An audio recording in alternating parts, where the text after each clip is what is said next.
Darling girl. Now, who wants to polish my sword? Thor. Bring me my hammer. It's my Chris Hemsworth impression. Wait, what was Spider-Man's I am Thor, son of Odin. Spider-Man's impression. Good movies. I like all of them. There's a Thor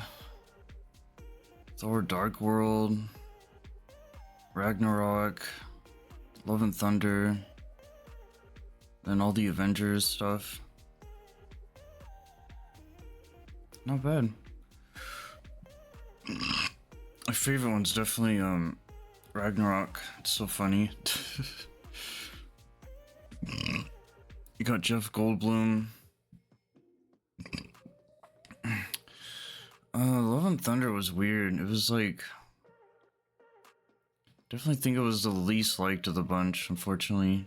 I love the color scheme, the retro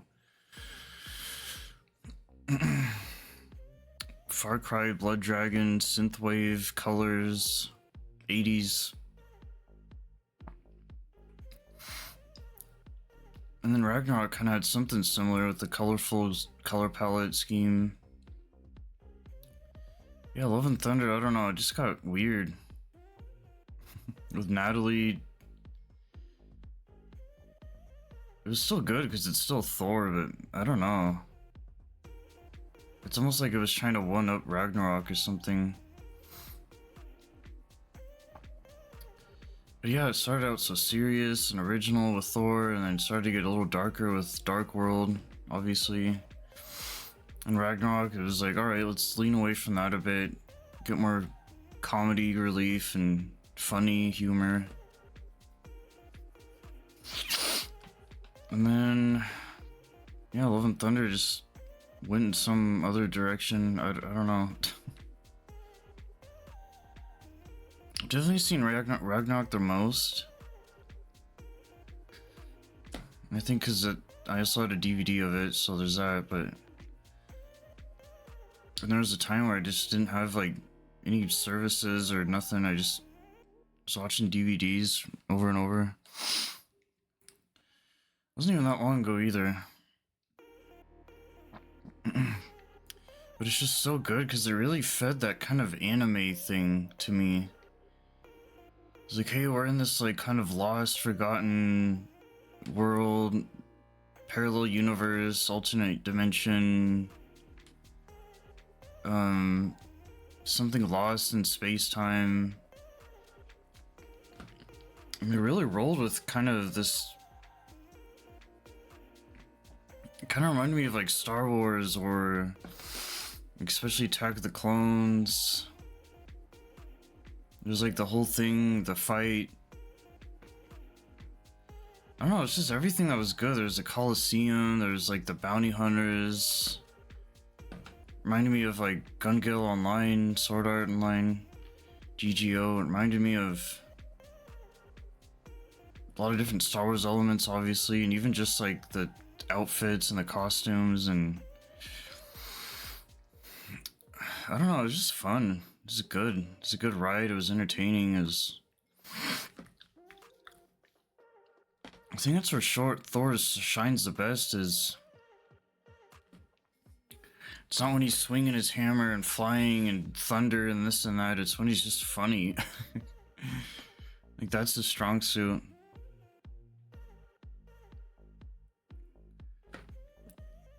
Because let's face it, Tony Stark isn't that funny. He's got, God,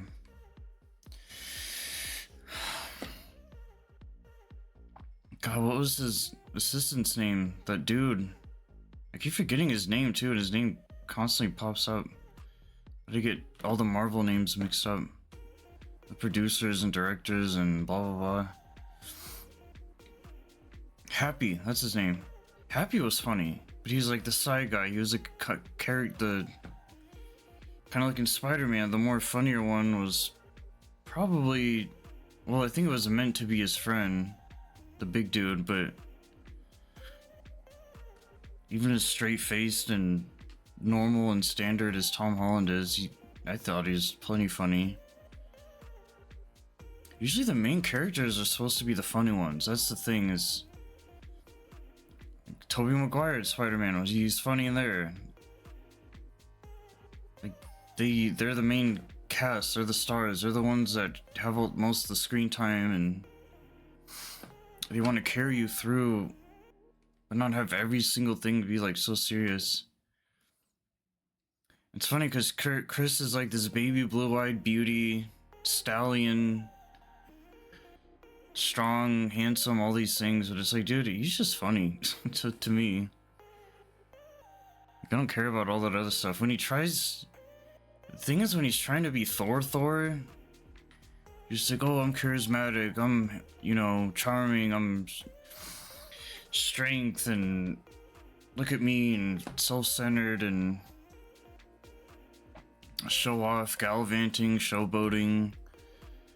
I just can't really take it seriously. Like a fashion model strutting down the runway. Because he fits that description a little too much. But when he's funny, he's just being funny. He's just being himself. He's just being Chris. And obviously I know him mostly from Thor. I know he's in other stuff too, but it's like, you know, he's pretty much just Thor at this point. But he reminds me a lot of Chris Pratt for Guardians. He's just that like big kind of middle-aged looking dude who's just funny. But it's like everything they do is just perfect. Like their line deliveries, and they know how to be kind of, well, Chris specifically, he knows how to be like serious, but you can't take him seriously. That's what makes him funny. He's trying so hard, and he's just a big goofball.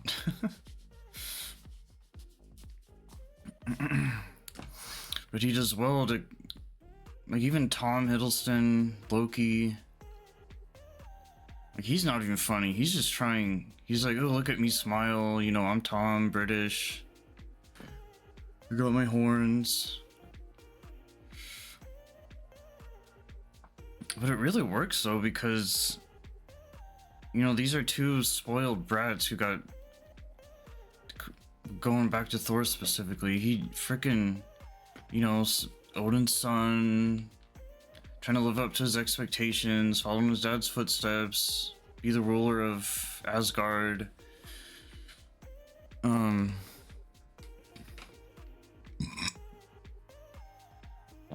And it's cool because he's from Norse mythology, but he's got that Marvel spin on it, that Marvel flavor and style.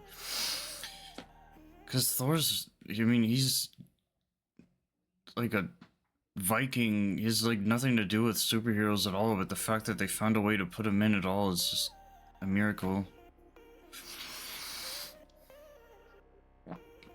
Because you can also tie him to like, not only just Norse mythology in general, but like God of War. God of War is so funny because he's like this big, you know, burly. He's like a very tall, fat Gimli from Lord of the Rings, basically. But he's hilarious. It's like no matter where you see Thor, he always does kind of come out as this certain type of person. The way he's just been written or rewritten throughout the years, or I don't really know. I never went too deep into Norse mythology. I've always liked Greek mythology a little more, which is pretty typical. I know Norse is a little more underrated, more or less. Other than like Swedish people and Vikings and blah blah blah, Midsummer, and that stuff's very apparent, but you don't really tie it to. It is very Norse, but you don't really.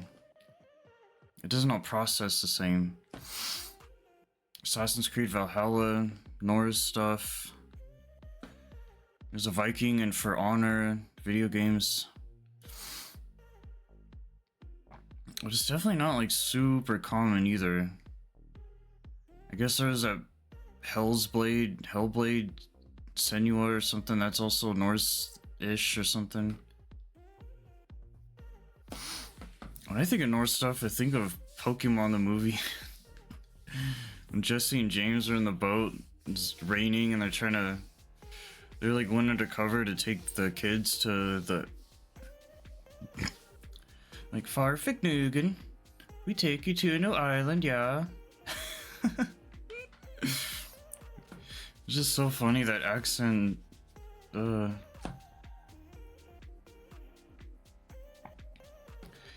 Norse stuff's cool. It's definitely gotten a lot more attention, I think, lately than what maybe ever.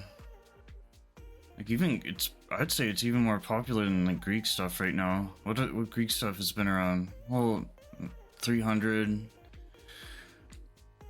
Clash of the Titans, Wrath of the Titans, Percy Jackson, the Olympians. You can also tie it to Hercules. You can tie Greek stuff to Kingdom Hearts 3. I used to have a Greek mythology book thing. I don't know, it's just cool. Minotaurs and Medusa and this and that. Which is funny because God of War started as like Greek stuff. And then it went into Norse stuff, so it's kind of confusing, but since his current thing is Norse stuff now, I think he definitely fits that more.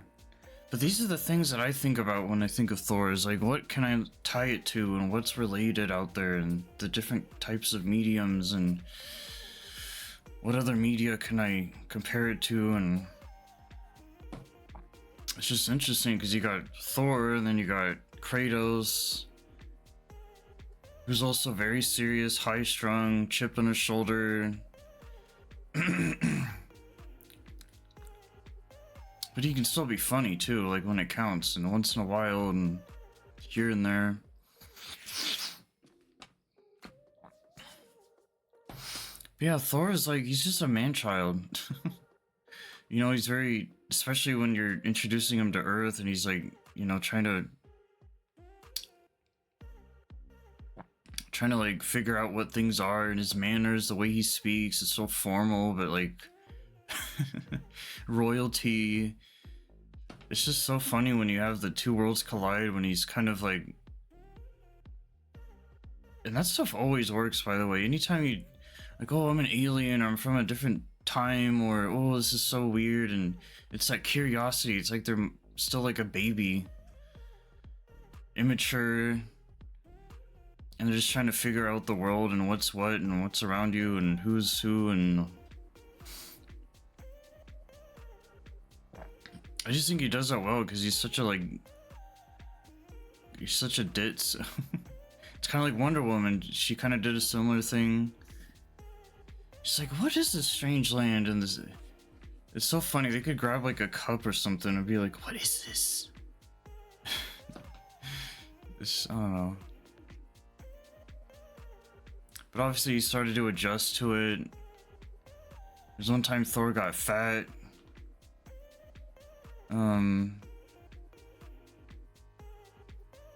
I don't know, I love him, dude. He's like the Jason Momoa Aquaman of Marvel. Jason, he's also a big guy, but he's like in the DC thing.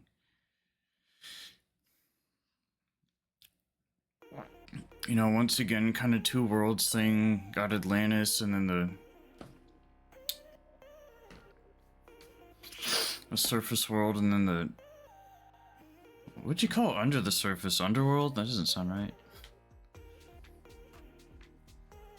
But yeah, just, out of all those examples though, I really think Thor,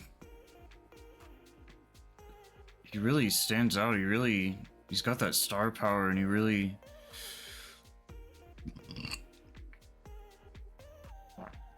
shines and did well. And when you see him in other roles, it's just not the same, and just like a normal guy.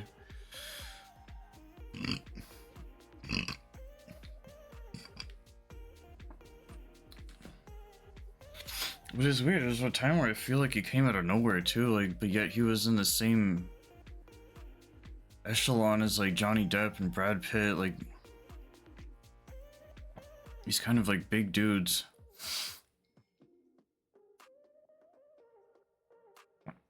You know, he's kind of up there with what's his butt? The Magic Mike dude. Channing Tatum.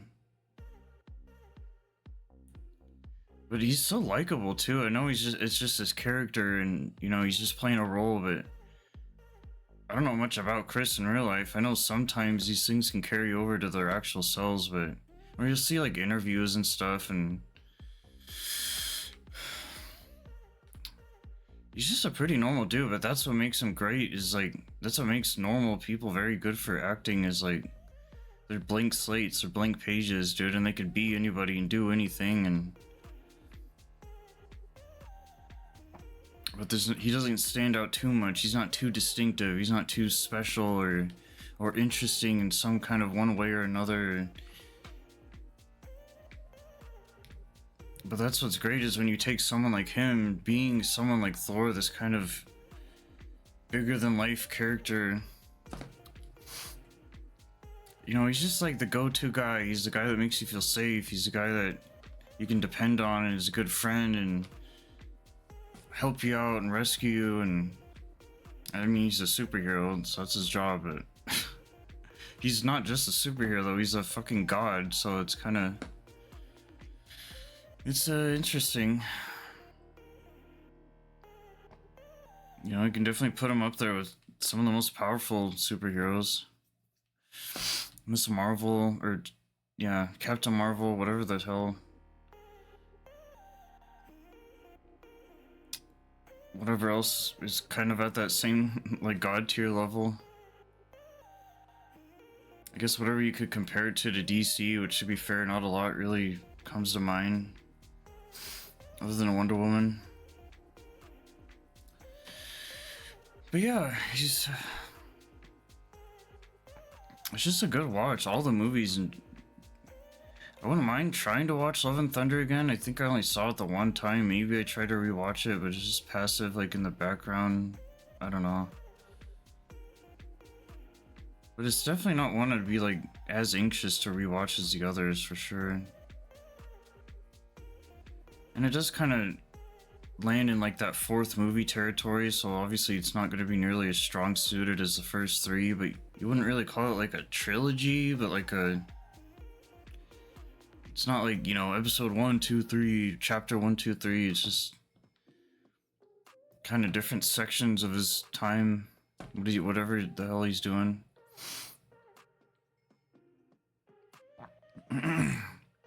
Yeah, I mean, there's like, what, Iron Man 1, 2, 3, there's, I mean, everyone's kind of got their own little bundles of movies and shows or whatever. But I think Thor's is like the most entertaining and the most popular, and I would say, of the bunch, because you just can't not love it. I'm definitely more excited. Everything else is just as entertaining, it can be just as funny. All these things, the effects are good. It's got that Marvel stamp of approval, seal of approval. But Thor is, I don't know, I just can't connect it to it more. And I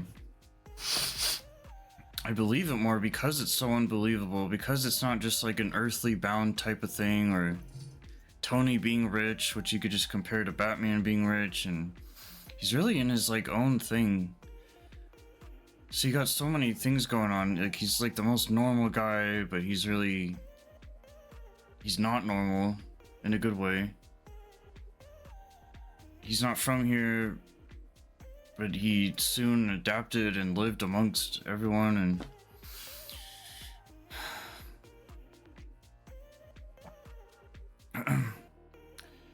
yeah, it's funny because talking about Star Wars, you got Natalie, Padme.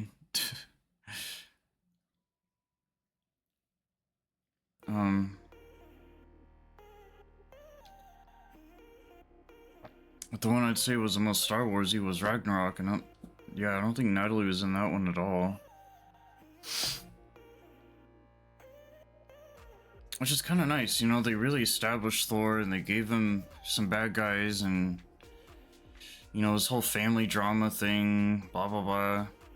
But I think in Ragnarok it was really like his own thing in his own time, and yes, there was other people around, but it's where he really got to shine and kind of come out of his shell, and it was such a good send-off to what I would say was the last good movie that he did.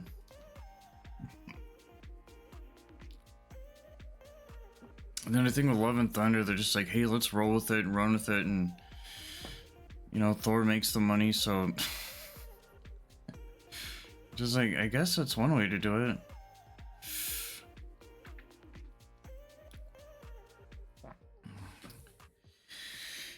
Yeah, specifically in the first two movies are more they were more dark, but they were more calm and chill and relaxing and like very entry level. Let's ease into it, which I think is great on its own. I'd almost prefer those in that way because of that, but when he gets to Ragnarok, you still get that kind of chill, but just a little bit more like, it's just he makes these, there's always these perfect sequels because they start so small, like, hey, let's keep it, you know, tight, and then let's expand out more. It's like every sequel needs to be better, and they are. To be fair, Dark World though, I don't know, they're kind of like up and down because it's like, oh, Thor 1 is so good because it's Thor 1. But then it goes like, Dark World, man. And then it goes up again, Ragnarok, and then it goes down again with Love and Thunder. So it's kind of, it's funky, but I guess in a way they contrast well with each other because of the fact that they're just as good, but they're so easy to binge watch and have a marathon.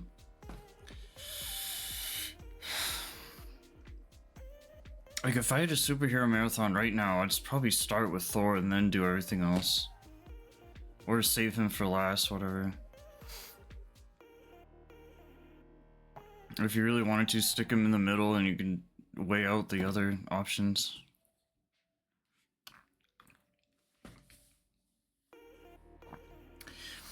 Yeah, who else is there? I don't really like his sister, Hela. I think Odin's cool, but he's just, you know, Anthony Hopkins. Doing Anthony Hopkins stuff. Guy's so old, he wasn't even really around a whole lot. I like Thor's friends, his his buddies. Idris Elba being the gatekeeper guy. Can't go wrong with some Idris, dude. Connecting him to like Cyberpunk and just what all else. He's never been in anything that stood out too much to me, but that's a gunslinger one where he's like a Dark World gun. I don't know, some other stuff. But I think Idris was great in here too, even though he's kind of just, you don't really see him a whole lot, but when he was there, he definitely made a presence and all that. And I know Loki had his own show, but I didn't really like it at all. Like, it was interesting and different, but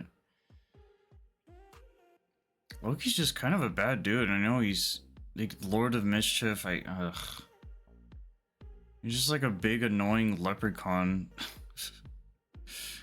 I don't know.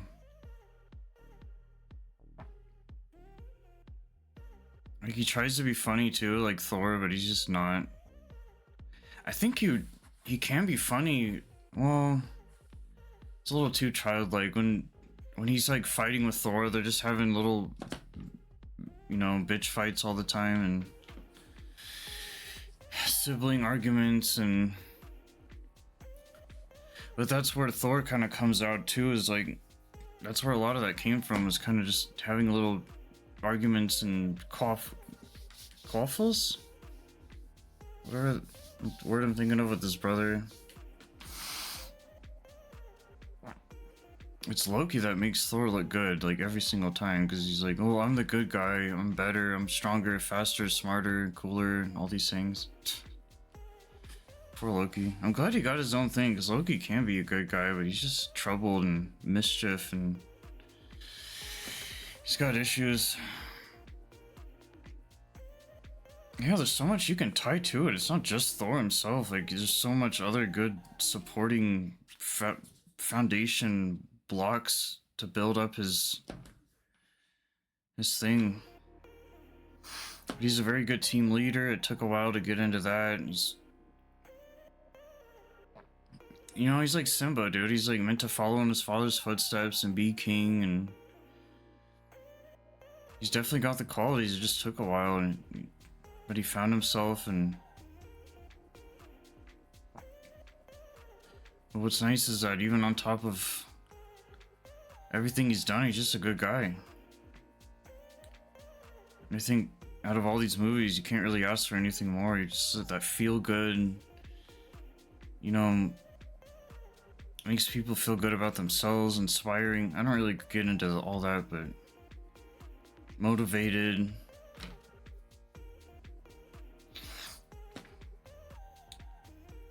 Yeah, can't go wrong. Between like Thor and Guardians of the Galaxy, I'd say they're definitely the most.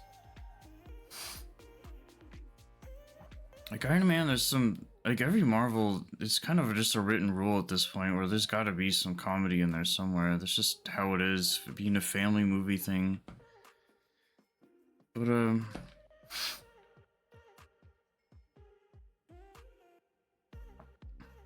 Thor, son of Odin.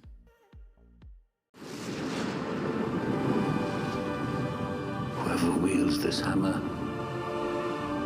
if he be worthy, shall possess the power of Thor.